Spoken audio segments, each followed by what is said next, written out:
I'm gonna make this so this is gonna be adversity 6.0. Okay, that's what we're gonna do with you. Now sit down and let's see how much shit we can throw at you to see if you're gonna still keep going. So and persevere, keep going.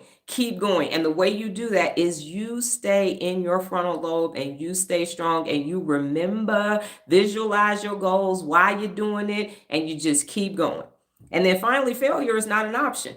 I have failed many a time in my life. Many a time I have failed and I kept going. Failure teaches you what didn't work.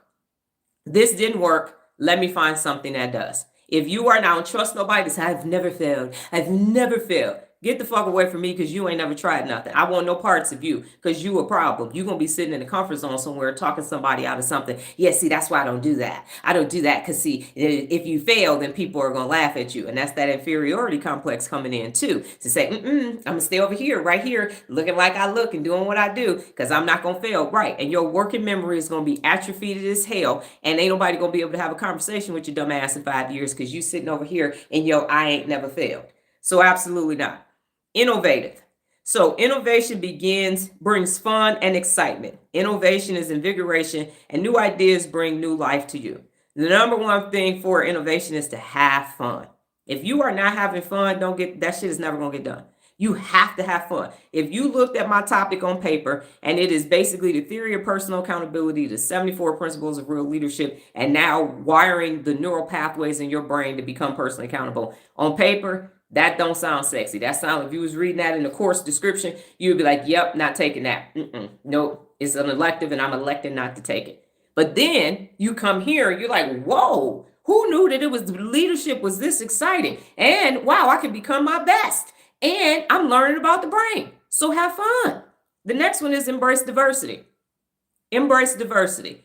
Embrace it. All the way back from 2008, I'm still saying embrace diversity.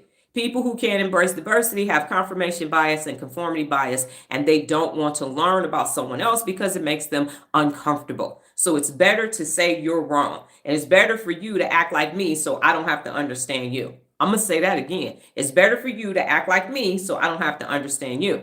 But when we embrace diversity, we get so much more. If you think about gumbo, people throw all kind of stuff in gumbo, and boy, if you get it from somebody from Louisiana, you're going to lick your fingers when it's all said and done. It's just a melting pot, and it tastes so much better. The more things you put in it, the better it tastes. And that's what we need to do as a human race, as human beings walking Earth. We need to embrace diversity, because when you do that, everybody gets to access best, and you get to take things from other people. Some of the recipes I've had since the mid 90s because of people that I met and interacted with when I was in the Army. I know so much more because when I'm in an environment, I'm asking questions and saying, how do you do this? How do you do that? So if you have an issue with diversity, I got an issue with you, and you could go back to your fucking comfort zone and be regular. Okay? Exit stage left. The next one is start achieving. Instead of saying I'm working, start looking at it as something that you're achieving. I got so much work to do. I got so much work to do. I got so much work to do. But when you say, look at how much I'm achieving, look at how much I'm accomplishing, now you have the wherewithal in the frontal lobe to keep doing it. You want to reward openly. Reward openly. For those of you who finish challenges, that's why one of the reasons why you get a certificate, so you can be rewarded for your efforts. You did something that people may or may not have known about, but here is your certificate to show what you actually did. So it's open rewards. And as adults, very few of us actually get awards going forward. And then every now and then you might get something. You got to wait, get your 5-year at work, your 10-year, you retire. Now you get a gold watch.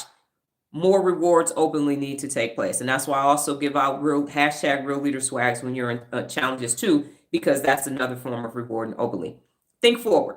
I say grow forward and think forward. If you think backwards, you're going to go backwards. You got to think forward. I am thinking about what I'm going to do when we get to 6 billion adults. Holding themselves personally accountable. You got to keep thinking forward, because in those moments when adversity strikes and you strike back, if you're thinking forward, you can keep going forward. So think in the direction that you want to go. Challenge yourself. That's what the challenges are for. When you challenge yourself, you are going to initially create cognitive overload, but then you're going to get that information and that skill set, and it's going to make your working memory work better so that you can navigate through your day better, and then develop your vision.